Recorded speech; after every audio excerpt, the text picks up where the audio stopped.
करता हूँ। आज हम देख रहे हैं लूका जो मेन बात जो मैंने आज आपको बताया वो ये है लूका 15 का 3 से 7। वहां पर कहता है मेरी भेड़ें मेरा नहीं, यीशु मसीह ने कहा, क्या कहा लूका 15 का 3 से 7 में कि 100 भेड़ है, एक भेड़ खो जाता है तो चरवाहा 99 को इकट्ठा कर देता है और एक को खोजने के लिए जंगल में चले जाता है।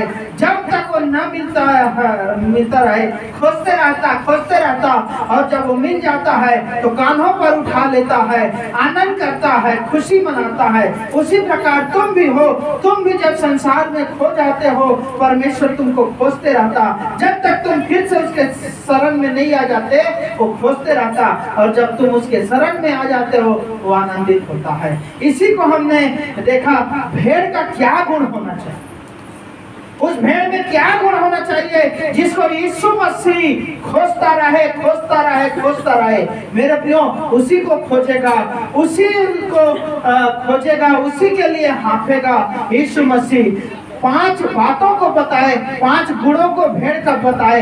पहला गुण है उसका स्वभाव सीधा और सरल। जिस भेड़ का, जिस विश्वासी का स्वभाव सीधा और सरल हो वही भेड़ को यीशु मसीह खोजता है और उसी को क्या करता है, प्रेम करता है। और ये बात को हमने मत्ती 18 का 2 से 3 में देखे। दूसरा स्वभाव के बारे में भेड़ का हमने जाना कि वो चरवाहे की सुनता है और उसकी बात को मानता है।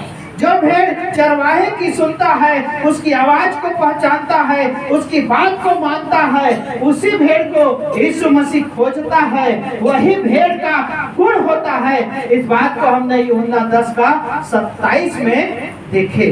तीसरा स्वभाव है भेड़ का, तीसरा गुण है भेड़ का, वो है भेड़ की जो पहचान है वो बकरियों से बिल्कुल अलग होती है।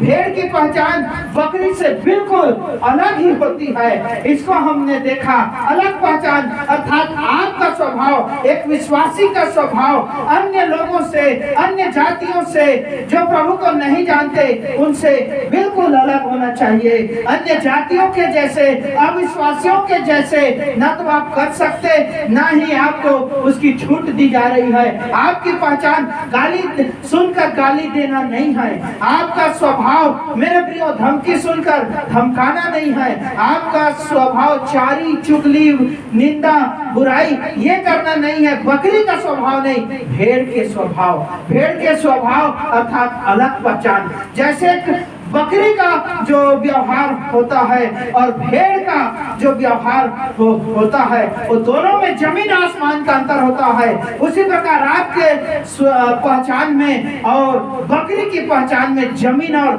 आसमान का अंतर होना चाहिए। इस बात को प्रभु यीशु मसीह कहता है। इस बात को हमने मत्ती 25 अध्याय का 31 और 32 में देखे। जब प्रभु यीशु मसीह अपनी महिमा में आएगा, सब लोग इकट्ठे किए जाएंगे तो बकरी विश्वासी को और भेड़ विश्वासी को अलग अलग करेगा। भेड़ को ऊंचा करेगा और बकरी को नरक में डालेगा। इसलिए मेरे प्रियो हमको बकरी विश्वासी नहीं बनना है। चौथा गुण भेड़ का, चौथा स्वभाव भेड़ का हमने देखा शांत और चुपचाप। जैसे हमारा यीशु मसीह वध होने वाली भेड़ के जैसा हो गया, न उसने अपना मुंह खोला, न किसी को झगड़ा किया, न किसी को श्राप दिया, न किसी का निंदा किया, बल्कि क्षमा किया, उनके लिए प्रार्थना किया। वो शांत रहा, चुपचाप रहा। मृत्यु की भी उसने कठिन तकलीफ को सह लिया, वो तड़पाया गया, वो घात किया गया, कोड़े की मार को सहा। मेरे प्रियो आपको और हमको भी इस स्वभाव को अपनाना है कि हमको शांत रहना है, चुपचाप रहना है। विरोधी आपके परिवार में भी, आपके नाते रिश्तेदारी में भी, आपके पड़ोसी में भी हो सकते हैं। मेरे प्रियो शांत रहें। परमेश्वर आपके मान और सम्मान को, प्रतिष्ठा को ऊंचा करेगा। आप थोड़ा सा धीरज रखें, शांत रहें, चुपचाप रहें। इस बात को हमने यशायाह 53 का 7 में हमने देख लिया। यीशु का नाम ऊंचा किया गया, सब नामों में श्रेष्ठ नाम उसी का है। आपका भी नाम, आपके परिवार, आपके घराने, आपकी जाति, आपके मोहल्ले, आपके कुटुंब में क्या होगा? आपका नाम ऊंचा होगा। शांत रहे, चुपचाप, परमेश्वर को अपना काम करने दे। 5वां और आखिरी बात हमने देखा कि हमको डरना, वो डरता नहीं है या डरना नहीं है या डरता नहीं है। कौन? भेड़ डरता नहीं। कितना भी खतरा आ जाए, यीशु हमारे साथ है, वो काहे का डर है? न मृत्यु, न जोखिम, न तलवार, न भविष्य, न वर्तमान और न स्वर्गदूत, न प्रधानताएं, न अधिकार। आपका कोई भी यीशु मसीह के प्रति जो प्रेम है, प्रभु यीशु मसीह का आपके प्रति जो प्रेम है, उससे आपको अलग नहीं कर सकती मेरे प्रियो। इसलिए आपको डरना नहीं है। ये हमने देखा भजन 118 का 6 में भजन का कहता है, यीशु मेरे साथ है, परमेश्वर मेरे साथ है, मैं क्यों मनुष्यों से डरूंगा? मनुष्य मेरा क्या बिगाड़ लेगा, क्या करेगा? तो मेरे प्रियो, इन 5 गुणों को हमने आज देखा, भेड़ के 5 गुण। आइए खड़े हो जाए, हम सब आराधना करेंगे, प्रभु का धन्यवाद करेंगे।